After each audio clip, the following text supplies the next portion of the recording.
ഒരു നല്ല പേര് കുടുംബം കലക്കി എന്നുള്ളൊരു പേര് വേണമെങ്കിൽ ഈ ബ്രാൻഡിക്ക് പുതിയ പേര് അങ്ങനെ ഇടണം എന്നാണ് എൻ്റെ ഒരു ആഗ്രഹം. സംസ്ഥാനത്തുടനീളം ആശമാരെ സംഘടിപ്പിച്ചുകൊണ്ട് അവരെ സഹായിച്ച ഒരു പ്രസ്ഥാനം തന്നെയാണ് അഖിലേന്ത്യാ മഹിളാ സാംസ്കാരിക സംഘടന. ആശാ പ്രവർത്തകരോട് ഈ വളരെ ലോങ് ടേം സ്ട്രഗിൾ ചെയ്ത ആശാ വർക്കേഴ്സിനോടും എൻ്റെ ലാൽ സലാം. നിങ്ങളുടെ ഫെയിം നിങ്ങളുടെ പ്രശസ്തി ഡൽഹി വരെ എത്തിയിട്ടുണ്ട്. പ്രത്യേകിച്ചും സ്ത്രീകൾക്ക് നേരെ, പെൺകുഞ്ഞുങ്ങൾക്ക് മാത്രമല്ല ആൺകുഞ്ഞുങ്ങൾക്ക് നേരെയും ഉണ്ടാകുന്ന ലൈംഗികമായ അതിക്രമങ്ങളടക്കം അതിങ്ങനെ സംഭവിച്ചുകൊണ്ടേയിരിക്കുന്നത് മിനിമം വേതനവും മറ്റ് ആനുകൂല്യങ്ങളും ലഭ്യമാക്കുക. കേന്ദ്ര സർക്കാരിന്റെ തൊഴിലാളി വിരുദ്ധ ലേബർ കോഡുകൾ പിൻവലിക്കുക. സ്ത്രീ വിരുദ്ധ ലേബർ കോഡുകൾ പിൻവലിക്കുക. നാടിൻ ചാലക ശക്തിയെ ലഹരിച്ചുഴിയിൽ ഒഴുക്കിയിടാ. ഇലയൊഴുക്കി യുവാക്കളെ, ബാല്യകൗമാരങ്ങളെ.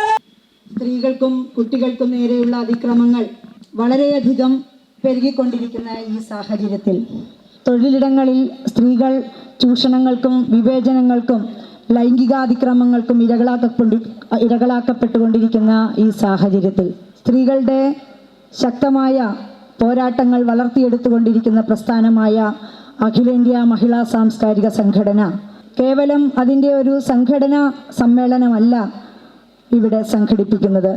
മറിച്ച് ഈ കേരളത്തിൽ നാളുകളായി നടന്നുകൊണ്ടിരിക്കുന്ന വിവിധ ജനകീയ സമര പോരാട്ടങ്ങളിൽ ഉജ്ജ്വലമായ സ്ഥാനം വഹിച്ചുകൊണ്ട് സ്ത്രീകൾ മുന്നോട്ട് വരുന്നുണ്ട്. അത്തരം സ്ത്രീകളുടെ ഉറച്ച പ്രതിഷേധ ശബ്ദങ്ങളെ കൂടുതൽ ഊട്ടിയുറപ്പിച്ചുകൊണ്ട് അതിൻ്റെ ഒരു സമ്മേളനം എന്ന രീതിയിലാണ് ഈ സംസ്ഥാന വനിതാ സമ്മേളനം ഇവിടെ സംഘടിപ്പിച്ചിരിക്കുന്നത്.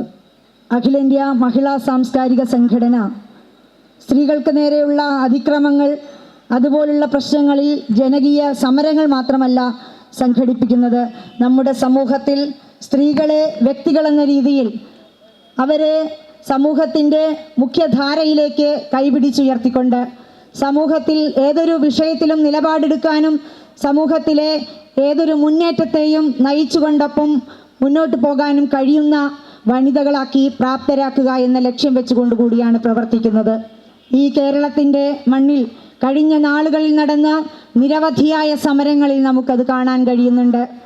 ചെങ്ങറയിൽ ഭൂമിക്ക് വേണ്ടി സാധാരണക്കാരായ ദരിദ്രരായ ജനങ്ങൾ നടത്തിയ പോരാട്ടത്തിൽ, ഇവിടത്തെ ഈ തിരുവനന്തപുരത്തെ വിളപ്പിൽശാല പഞ്ചായത്തിൽ മാലിന്യ പ്ലാന്റിനെതിരെ ജനങ്ങൾ നടത്തിയ പോരാട്ടത്തിൽ, മൂലമ്പിള്ളിയിൽ കുടിയൊഴിപ്പിക്കലിനെതിരെ നടന്ന സമരത്തിൽ, നാഷണൽ ഹൈവേ പ്രക്ഷോഭത്തിൽ, അവസാനം വിജയം വരിച്ച കേരയിൽ വിരുദ്ധ പ്രക്ഷോഭത്തിൽ എല്ലാം സ്ത്രീകളെ അവരെ ശക്തരാക്കിക്കൊണ്ട് അവർക്ക് ആത്മധൈര്യവും ആത്മാഭിമാനവും പകർന്നു കൊടുത്തുകൊണ്ട് അവരെ സമരത്തിൻ്റെ മുഖ്യധാരയിലേക്ക് ഉയർത്തിക്കൊണ്ടുവരുന്നതിൽ പ്രധാനപ്പെട്ട പങ്കുവഹിച്ച പ്രസ്ഥാനമാണ്.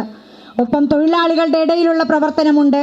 ചെമ്മീൻ പീലിംഗ് തൊഴിലാളികൾ, അതുപോലെ വ്യത്യസ്ത തൊഴിൽ മേഖലകളിൽ പണിയെടുക്കുന്ന സ്ത്രീകളെ സംഘടിപ്പിച്ചുകൊണ്ടുള്ള പ്രവർത്തനങ്ങൾ, നമ്മൾ ഈ അവസാന നിമിഷം ഈ തലസ്ഥാന നഗരിയിൽ കണ്ട ധീരമായ ആശമാരുടെ പോരാട്ടം, ആ സമരം ഉൾപ്പെടെ അതിലെ സമരക്കാരായ ആശാപ്രവർത്തകർ, ഏറ്റവും ദരിദ്രരായ തൊഴിലാളികൾ, അവർ നേരിട്ട പ്രതിസന്ധികൾ മനസ്സിലാക്കി അവരെ സംഘടിപ്പിച്ചുകൊണ്ട് അവരോടൊപ്പം നിന്നുകൊണ്ട് വലിയൊരു പോരാട്ടം നയിച്ചു. നമുക്കറിയാം, ആശമാർ നടത്തിയ ധീരമായ പോരാട്ടം 8.5 മാസക്കാലം തലസ്ഥാന നഗരിയിൽ നിലകൊണ്ടു. ഈ നാട്ടിലും ഈ രാജ്യത്തും വിദേശ രാജ്യങ്ങളിൽ പോലും ഈ സമരത്തിൻ്റെ അതിൻ്റെ ധീരത, അതിൻ്റെ ശബ്ദം ഉയർന്നു കേട്ടു. സ്ത്രീകളെ ഏറ്റവും അന്തസ്സും അഭിമാനമുള്ളവരുമാക്കി തീർത്ത തൊഴിലാളി സമരമാണ് ആശാപ്രവർത്തകർ നടത്തിയ സമരം. തൊഴിലാളികളുടെ സമരം, ആ പ്രക്ഷോഭത്തിന് അവർക്ക് കരുത്തു പകർന്നുകൊണ്ട് അവർക്ക് വേണ്ട സഹായങ്ങൾ ചെയ്തുകൊണ്ട് സംസ്ഥാനത്തുടനീളം ആശമാരെ സംഘടിപ്പിച്ചുകൊണ്ട് അവരെ സഹായിച്ച ഒരു പ്രസ്ഥാനം തന്നെയാണ് അഖിലേന്ത്യാ മഹിളാ സാംസ്കാരിക സംഘടന. ഈ സമ്മേളനം ഉദ്ഘാടനം ചെയ്യുന്നതിന് വേണ്ടി പ്രൊഫസർ നിവേദിത മേനോനെ എത്രയും ബഹുമാനത്തോടുകൂടി സ്നേഹത്തോടുകൂടി ക്ഷണിക്കുന്നു. പ്രൊഫസർ നിവേദിത മേനോൻ സംസാരിക്കുന്നത് ഇംഗ്ലീഷിലായിരിക്കും. നമുക്ക് വേണ്ടി അത് മലയാളത്തിലേക്ക് തർജ്ജമ ചെയ്യുന്നത്, പരിഭാഷപ്പെടുത്തുന്നത് ഡോക്ടർ ജെ ദേവികയാണ്. ജയദേവികയും ഇവിടെ സന്നിഹിതയായിട്ടുണ്ട്. ഞാൻ വടക്കേ ഇന്ത്യയിലാണ് ജനിച്ചതും വളർന്നതും ഒക്കെ. അപ്പോൾ ഇങ്ങനെയൊരു സഭയിൽ മലയാളത്തിൽ സംസാരിക്കാനുള്ള കഴിവില്ല എനിക്ക്. അപ്പോൾ അത് കാരണം ഞാൻ ഇംഗ്ലീഷിലേ സംസാരിക്കുള്ളൂ. പക്ഷേ ഞാൻ നേരത്തെ എഴുതി അയച്ചു കൊടുത്തിരുന്നു ജയദേവികയോട് നന്ദി. അവർ തർജ്ജമ ചെയ്തിട്ട് നിങ്ങൾക്ക് വായിച്ചു തരും. AIMSSൻ്റെ എല്ലാവരോടും എൻ്റെ ലാൽ സലാം.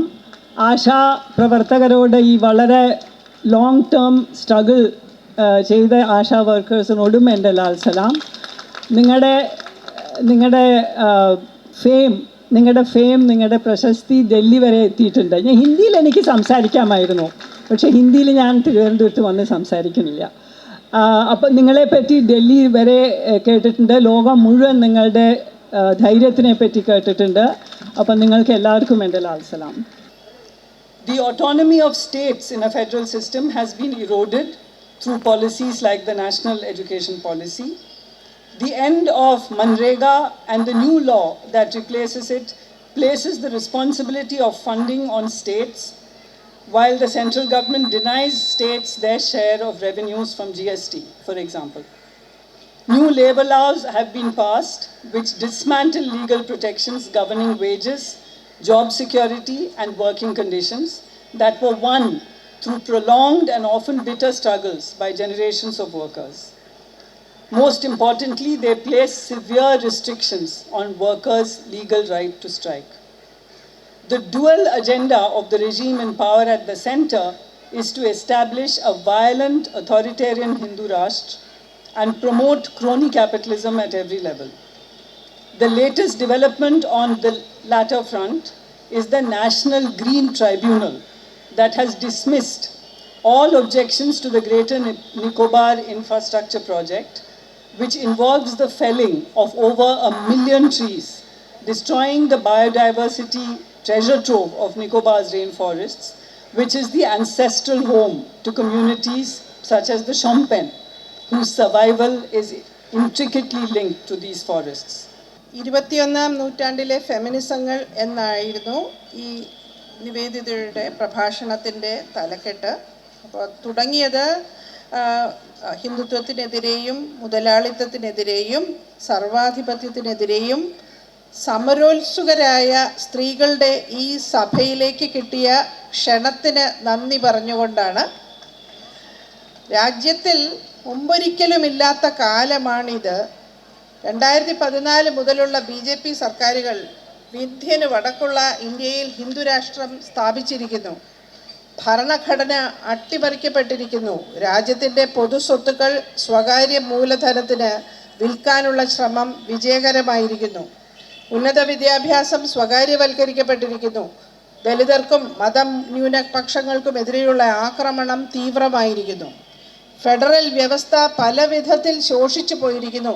അത് NEP വഴിയായാലും തൊഴിലുറപ്പ് പദ്ധതിയുടെ അവസാനത്തിലൂടെ ആയാലും GST അനീതിയിലൂടെ ആയാലും പുതിയ തൊഴിൽ നിയമങ്ങൾ തലമുറകളായി തൊഴിലാളികൾ തീവ്ര സമരങ്ങളിലൂടെ തന്നെ നേടിയെടുത്ത അവകാശങ്ങളെപ്പോലും വല്ലാതെ തുരങ്കം വച്ചിരിക്കുന്നു. ഞാൻ ഉൾപ്പെടെയുള്ള ഇടതുപക്ഷം വിചാരിച്ചിരുന്നത്, അല്ലെങ്കിൽ അവർ പറഞ്ഞിരുന്നത്, ആദ്യം ഘട്ടം ഘട്ടമായി കുറയ്ക്കും എന്നാണ്. അപ്പോൾ ഈ എന്നാൽ ഈ പറഞ്ഞ പോലെ ബാറുകളുടെ എണ്ണം കൂട്ടുകയും സമയം വർദ്ധിപ്പിച്ചുകൊണ്ട് ദൂരപരിധി കുറച്ചുകൊണ്ട് 200 മീറ്റർ അകലെ മാത്രമേ സ്കൂളിൽ നിന്ന് 200 മീറ്റർ അകലെ മാത്രമേ മദ്യശാല പാടുള്ളൂ എന്നാണ് പണ്ട് പറഞ്ഞിരുന്നത്. ഇപ്പോൾ അത് 50 മീറ്ററായിട്ട് കുറച്ചിട്ടുണ്ട്. പണ്ട് ഈ മഹർഷിമാർ ഈ തപസ് ചെയ്യുമ്പോൾ അവർ തപസ് ചെയ്ത് കഴിഞ്ഞാൽ പിന്നെ അവർക്ക് വരം കൊടുക്കണം. അപ്പോൾ ആ തപസ്സൊന്ന് ഇളക്കാൻ വേണ്ടി ദേവന്മാർ ഏതെങ്കിലും ഒരു മോഹിനിയെ അങ്ങോട്ട് അയക്കും അല്ലേ. അപ്പോൾ അതിൽ വീഴാതെ നിന്നാൽ അവർക്ക് വരവും കൊണ്ടുപോകാം എന്തെങ്കിലുമൊക്കെ. അതുപോലെ ഈ കുട്ടികളുടെ ഈ ചെറുത്തുനിൽപ്പിനെ പരീക്ഷിക്കാൻ വേണ്ടിയാണെന്ന് ഞാൻ വിചാരിക്കുന്നു 200 മീറ്ററിൽ നിന്ന് 50 മീറ്ററായിട്ട് കുറച്ചുണ്ട്. എത്ര കുട്ടികൾക്ക് ഇത് കടന്നു വരാൻ പറ്റും ഈ നമ്മുടെ ആഗ്രഹം എന്ന് പരീക്ഷിക്കാനും അവരെ നിരീക്ഷിക്കാനും വേണ്ടിയിട്ടാണ് ഈ ദൂരപരിധി കുറച്ചതെന്ന് ഞാൻ വിചാരിക്കുന്നു. അപ്പോൾ ഇതിന് വേണമെങ്കിൽ ഈ ഒരു നല്ല പേര് കുടുംബം കലക്കി എന്നുള്ളൊരു പേര് വേണമെങ്കിൽ ഈ ബ്രാൻഡിക്ക് പുതിയ പേര് അങ്ങനെ ഇടണം എന്നാണ് എൻ്റെ ഒരു ആഗ്രഹം. എന്നുവെച്ചാൽ അല്ലാതെ ഇത് നല്ല കാര്യങ്ങൾ ചെയ്യുന്നില്ലല്ലോ. അല്ലെങ്കിൽ നമ്മൾ എപ്പോഴും ഇത് കേൾക്കുന്ന എന്താ ടി വിയിലൊക്കെ കാണുമ്പോൾ ആ നേതാവ് മലക്കം മറിഞ്ഞു, ഈ നേതാവ് മലക്കം മറിഞ്ഞു, അങ്ങനെയാണെന്ന് വെച്ചാൽ പറഞ്ഞ കാര്യങ്ങൾ മാറ്റി പറയുന്നു. അതുകൊണ്ട് ഈ ഇടതുപക്ഷ നയത്തിൽ നിന്നുള്ള മലക്കം മറിച്ചിലുകൾ കാണുന്ന ഞാൻ ഇതിന് വേണമെങ്കിൽ മലക്കം മറിച്ചിൽ ബ്രാൻഡി എന്ന് വേണമെങ്കിൽ. നമ്മളുടെ സമൂഹത്തിന് സംഭവിച്ചുകൊണ്ടിരിക്കുന്ന അപജയം എത്ര വലുതാണ്, അത് കേരളത്തിലോ ഇന്ത്യയിലോ മാത്രം ഒതുങ്ങുന്നതല്ല എന്നുള്ളത് നമ്മൾ ഈ അടുത്ത നാളുകളിൽ കണ്ടുകൊണ്ടിരിക്കുകയാണ്. ഇപ്പോൾ വളരെ വിവാദങ്ങൾ സൃഷ്ടിച്ചുകൊണ്ട് പല രാജ്യങ്ങളുടെയും ഭരണാധികാരികളെ തന്നെ അധികാരത്തിൽ നിന്ന് പുറത്താക്കുന്ന രീതിയിൽ പുറത്തു വന്നിരിക്കുന്ന എപ്സ്റ്റീൻ ഫയലുകളെക്കുറിച്ചൊക്കെയുള്ള കാര്യങ്ങൾ നമ്മൾ കേട്ടുകൊണ്ടിരിക്കുകയാണ്.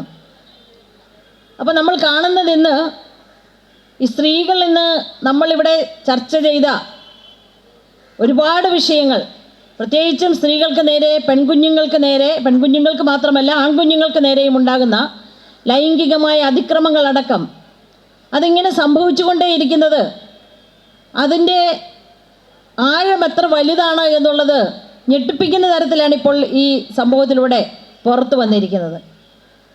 ലോകമെമ്പാടുമുള്ള ഭരണാധികാരികൾ, വലിയ ഉന്നതരായ ആളുകൾ, വലിയ കോർപ്പറേറ്റ് സ്ഥാപനങ്ങളുടെ തലവന്മാർ, വലിയ ബ്യൂറോക്രാറ്റുകൾ, ഇവരെല്ലാം ചേർന്നുകൊണ്ടുണ്ടാക്കുന്ന ക്ലിക്ക്, അതിനെന്തെങ്കിലും രാജ്യത്തിൻ്റെ മതിലുകളില്ല. അവർ അന്തർദേശീയ തലത്തിൽ ഒന്നിച്ചിരിക്കുകയാണ്. അവരുടെ കച്ചവടങ്ങൾ നടക്കുന്നത്, അവരുടെ ആഘോഷങ്ങൾ നടക്കുന്നത് എല്ലാ രാജ്യങ്ങളിലെയും ഈ കുഞ്ഞുങ്ങളെ പോലും ഉപയോഗപ്പെടുത്തിക്കൊണ്ട്.